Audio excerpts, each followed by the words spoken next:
Hi, I'm Rachel, and this is my August 2024 reading wrap-up.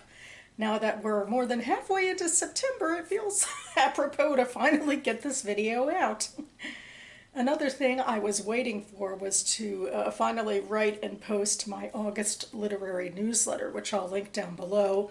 I write a literary newsletter on my blog monthly. I include snippets of the Goodreads reviews of the books I read.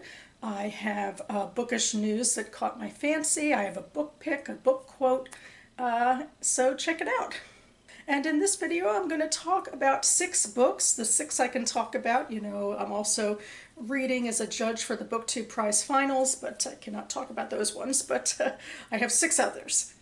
And the first book I have to talk about is The Familiar by Leigh Bardugo, which is my first foray into reading this very popular author. And I wanted to read this book anyway because it was on my anticipated reads list of the year. And then I was excited because actually this weekend my synagogue book club is meeting to discuss it. And I would have read it a little later actually, but that's when the audiobook came in. And it turns out, in fact, that I'm not going to be able to go to that book club anyway because I'll be babysitting my niece and nephews. So what can you do? I'm glad I wanted to read this book anyway. It's a fantasy book that takes place during the Spanish Inquisition and then just sort of has some fantastical, magical elements to it. And Bardugo was sort of trying to imagine a life for her family who remained in Spain as conversos, forcibly converted to Catholicism, and some of them may have secret ties as Judaizers.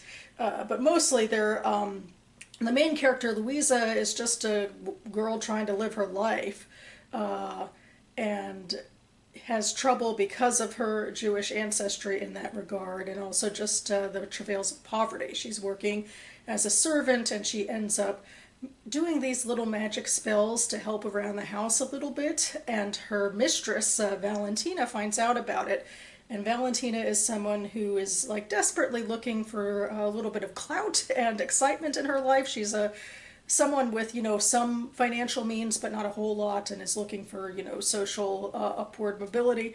So she starts using Luisa, and things spiral from there, especially because the magic sort of, I guess, has an unlocking mechanism, and then Luisa's magic becomes much more powerful than just, you know, fixing burnt bread and things like that. And she gets embroiled into a political situation where a disgraced political advisor of King Philip has his own machinations going on, and he's looking for magic users to maybe submit to the king to get his favor back. And at this time, Spain is also reeling from losing their armada against Queen Elizabeth in England. So religious fervor is at a bit of a tense point. There are supposed to be no Jews, for example, in Spain, and then also there's the religious fervor of Catholics versus Protestants. And meanwhile, Luisa is a young girl who has a perhaps slightly modern desire for a certain amount of autonomy and boldness. And then she gets involved with another magic user, and there are hints to her forgotten Sephardic ancestry. And, you know, what she's singing as she's doing her magic is Ladino, which she describes as like a hodgepodge of languages for an exiled group. There's little, you know, snippets of Jewish culture and history in here, which I really appreciated. I appreciated the historical aspects. I think some of the motivations of some of the characters were intriguing. Valentina wasn't a one-dimensional person, and a lot of the more nefarious characters, they had some twisty motivations. I do think the magic kind of got away from Bardugo to the point where I'm, you know, I think once magic gets so powerful, it's difficult to believe in the oppressed mages trope, because why would the oppressed mages not, you know, rise up? So there is that, but I did enjoy, you know, especially the Jewish aspects of the book, and I thought the characters were pretty fun. The next book I've read is Swimming to Elba by Silvia Avallone. It was translated from the Italian by Anthony Sugar. I read this for Women in Translation Month, and to be perfectly honest, I haven't had the best luck in the past few years with my Women in Translation Month picks, but this has broken my trend. I'm so excited. This was my favorite book of the month. I thought it was deeply engaging and moving. It had my trifecta of characters, themes, and plot that, you know, just all really sang for me. There are definite comparisons to be made to the Elena Ferrante novels, the Neapolitan Quartet, I would think, especially because we're following two Italian girls who are best friends. I think this can stand on its own a bit too, but anyway, we are in an impoverished town in Italy called Piombino, which is a steel town, but the town is in decline. There's, you know, rampant poverty, crime, drugs, and across the bay from them is Elba, which is like a glitzy town of the rich. So they're just sort of it's a fantasy town in a way for these characters. And the two main characters we're following, this is taking place in the early 21st century. This is Francesca and Anna. They're both 13, on the cusp of womanhood. Their bodies are changing. They're highly aware of how sexualized they are perceived as, and they lean into that for, you know, the power and excitement that that curtails. And they live in a otherwise pretty frustrating world where their fathers are deeply problematic in different ways, and they're about to go into middle school, and they're heading off to different middle schools. They have sort of slightly different life trajectories, possibly, especially if Anna can kind of get out of the doldrums. She might have the chance to better her education. But Francesca's a little more stuck, has desires to be perhaps a beauty queen, while Anna wants to like be a politician or someone with more lasting impact. But these are still dreams in the far future. And their friendship begins to fray because one of Anna's brother's friends takes an interest in her, and she gets involved in a relationship with this significantly older guy. And Francesca's kind of left to her own devices and is in an abusive home. And it's a lot about, you know, it's a dark, grim book in a way about the realities characters like this are facing in a very impoverished, go-nowhere town. We also follow Anna's brother Alessio and his friends. We follow their parents, particularly their mothers, and the travails that they're facing.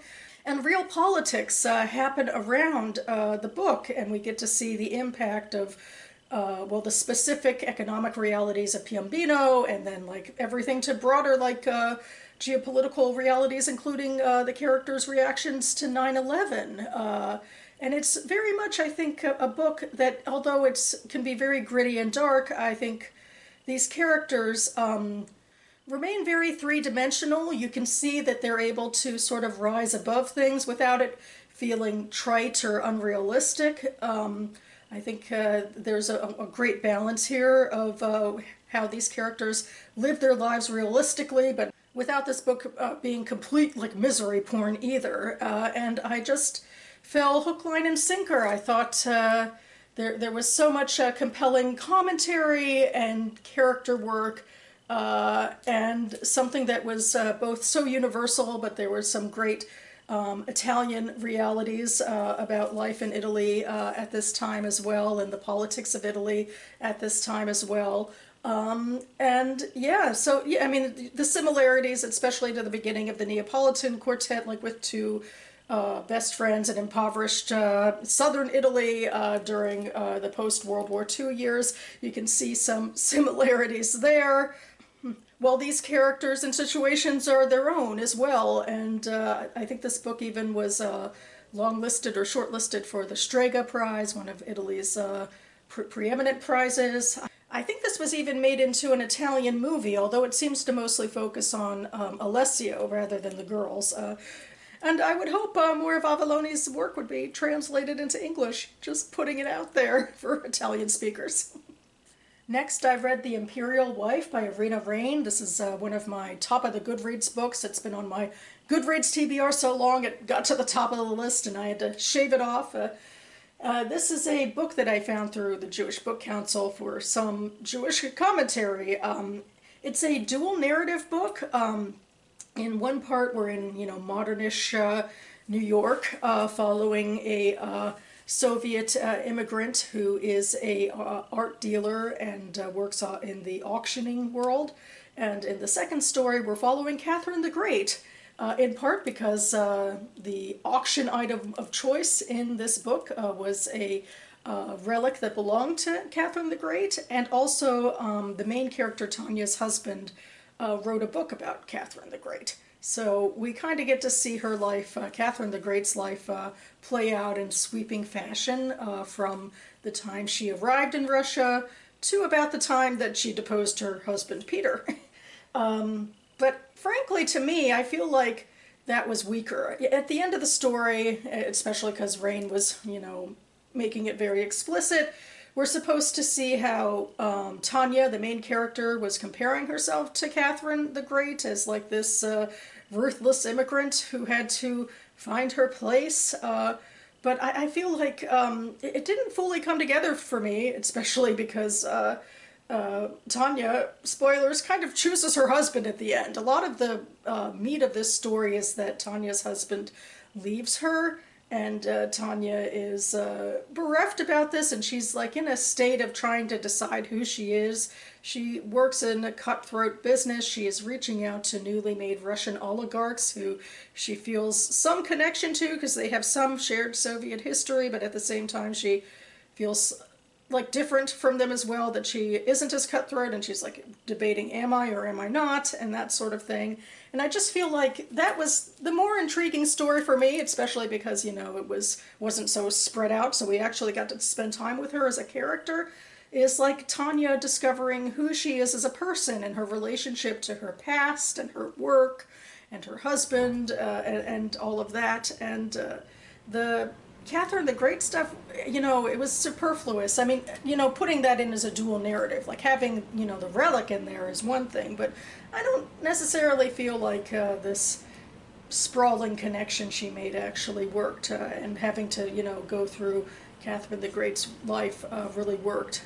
And sometimes I guess this is the problem with dual narratives, especially like with historical fiction, is that the stories are a bit uneven. And maybe other people would disagree and prefer the Catherine the Great story, but for me it was cumbersome, and the parts that worked for me best were looking into Tanya's life, and as I said, she actually does have Jewish ancestry, so her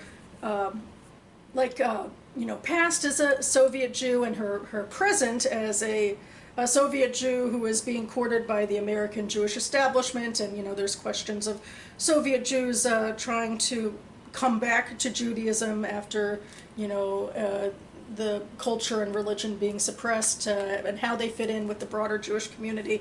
That stuff's much more interesting to me. Maybe that's more my own bias too. The Tanya stuff worked. Catherine the Great, not as much. I put this book in my thumbnail because I actually took my thumbnail a while ago. I've had to return to this book to the library since, but it is The Sins on Their Bones by Laura R. Samotin. This is a Jewish romantasy, which is kind of exciting to get into the romantasy trend, and I also found it through a book blogger I follow. And anyway, this book takes place in a secondary world, very loosely inspired on Imperial Russia, where Jewish coded characters seem to be in charge, and it's also a queer world where queerness is not something that is oppressed. And so our main character is Dmitri. He was the Tsar. He was deposed by his very own husband Alexei. Alexei was always a bit of a powerful control freak, and then he grew obsessed with what he calls holy science, and he ended up resurrecting himself here. And he deposed his husband, and there was a bit of a war. All of this is backstory, technically. And Alexei is trying to root out, like, the old school superstitions of his people and, like, replace it with holy science. And Dmitri, meanwhile, and his shadow of a court are living in exile, but they actually do want to take the land back from Alexei, who is seen as basically a horrible authoritarian ruler. And Dmitri is coded very much as a man who had been, you know, physically and sexually abused and kind of has to find his way again. He has a new advisor and lover, Vasily, who also is a bit of a spy and, you know, infiltrates Alexei's court. And Alexei is looking for a subset of people with a particular last name which denotes a particular history, and he's using this for new science magic purposes, or holy science magic purposes, I should say. And that's their into you know, ending this war, you know, infiltrating and ending it all. And so I think the romantasy parts, it felt all a little bit overwrought in a way. I think I'm going to have trouble with this this subgenre, maybe.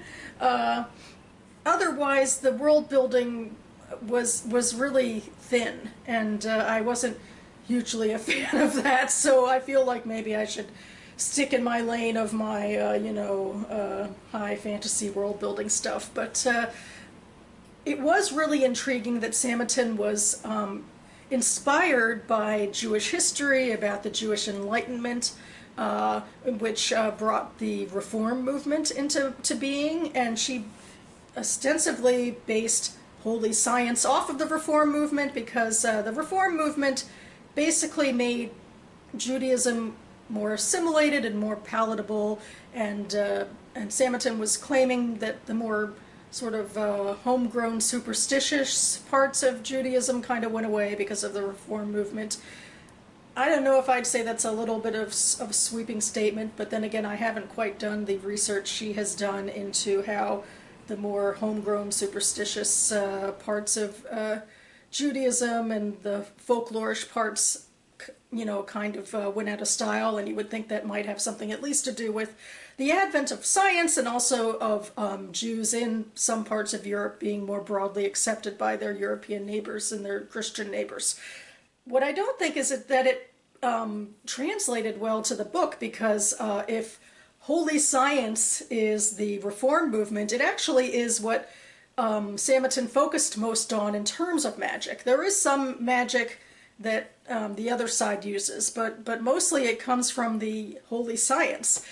So that was a bit confusing. And also, in her book, she basically did away with the idea of Jews being an oppressed class, so a lot of the history just doesn't translate into this book and into this world building, which is very, very shallow and almost non-existent. It's, you know, it's mostly a platter for, you know, the relationship angst, and it is a very smutty book, very adult in that way. So if that's just something you like, then this book could really maybe work for you.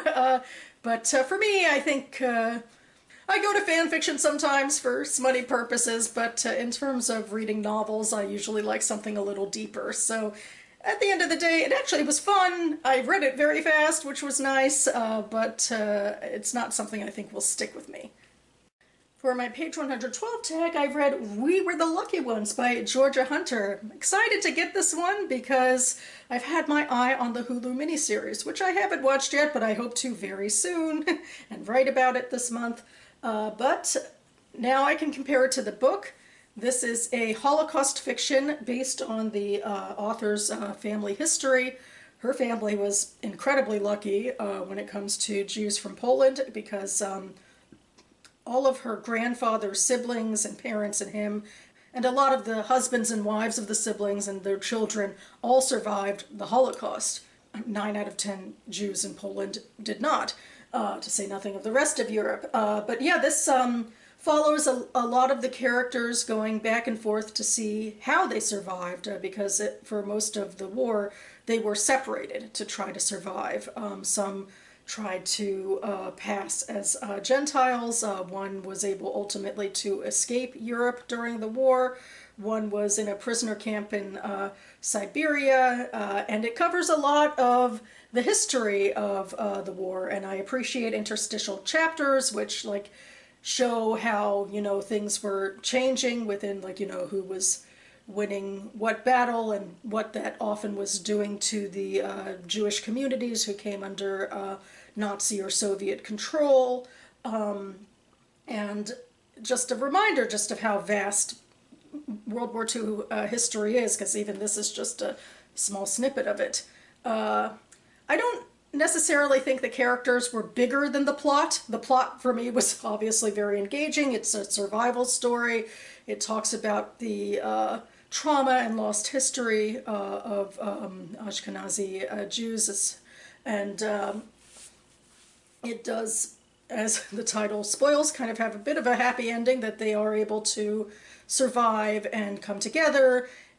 There's, you know, a little bit of Passover bookending the story without it being too, I think, overwrought, the whole freedom from genocide messaging. But it is nice to think of Judaism continuing to play a part in their lives. They're not, you know, overtly Jewish. They were pretty assimilated before the war, but, you know, they did have some cultural and affectations, sort of, that they, you know, saw as their familial heritage, which continue into this new world they're in.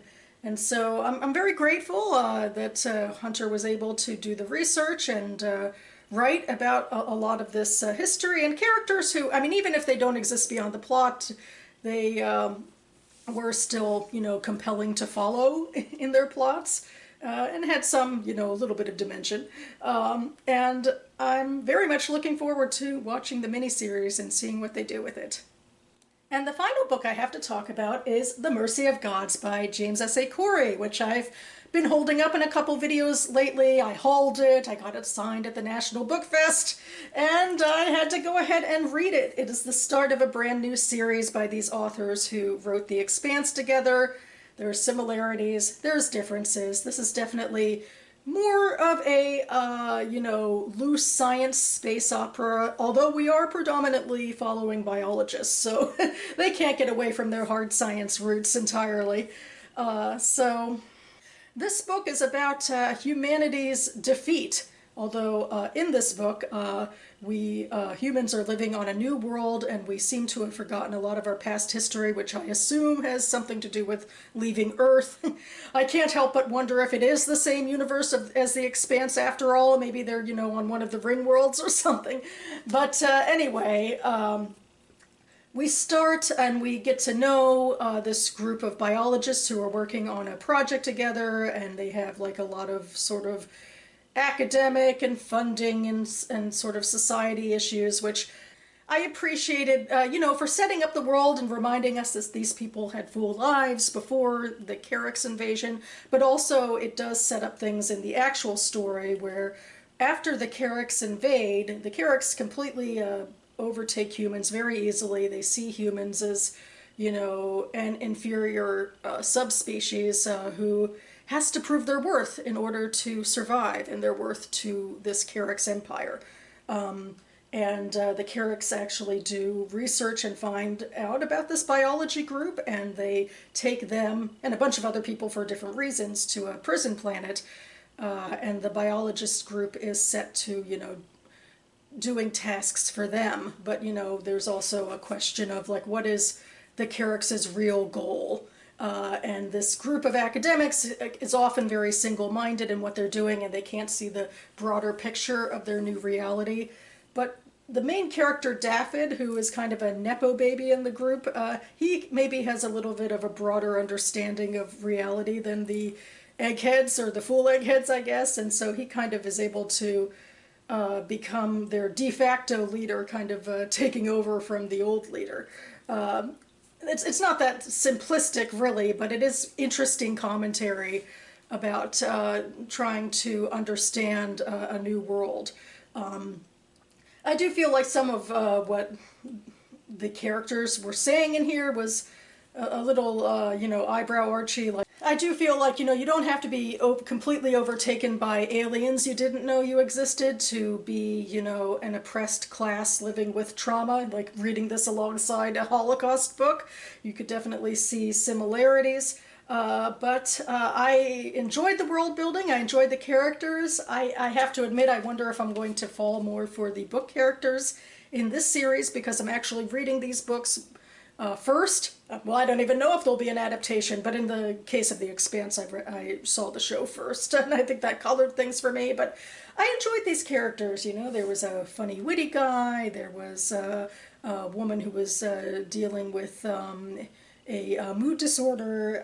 There was Daffod and his ability to, you know, see past the immediacy of their situation and so forth. And I enjoy their writing. There's other things going on, like hints of a broader story, like the characters are involved in a broader war against, I guess, a group of aliens who are more formidable than humans. So, to be fair, there's other aliens who they've subjected in this as well. It's not just us. And it's interesting to see how I think a lot of times those groups are naturally pit themselves, are pit against each other or self-pit each other against each other because in a world with limited resources. What can I say? You know, I wanted to get to this book this year to read it before maybe it'll make it big on the Goodreads Choice Awards. We shall see, and I'm looking forward to seeing where this story goes next. And that about covers it for me now. Feels a bit of a relief to finally put August behind me. Hopefully my post-production won't take too long and I can get this video out. Especially because for my next video, my page 112 tag, I've actually pre-filmed it before this video, so I have a lot of post-production to do now, but stay tuned. After this, I'll do my page 112 tag again, where I pick a book to read this month off of my physical TBR by comparing and contrasting their page 112s. And I hope you were all doing well, that you enjoyed your August reading from way long ago now and are equally enjoying your September reading. And thanks so much for watching, everyone. I'll see you next time.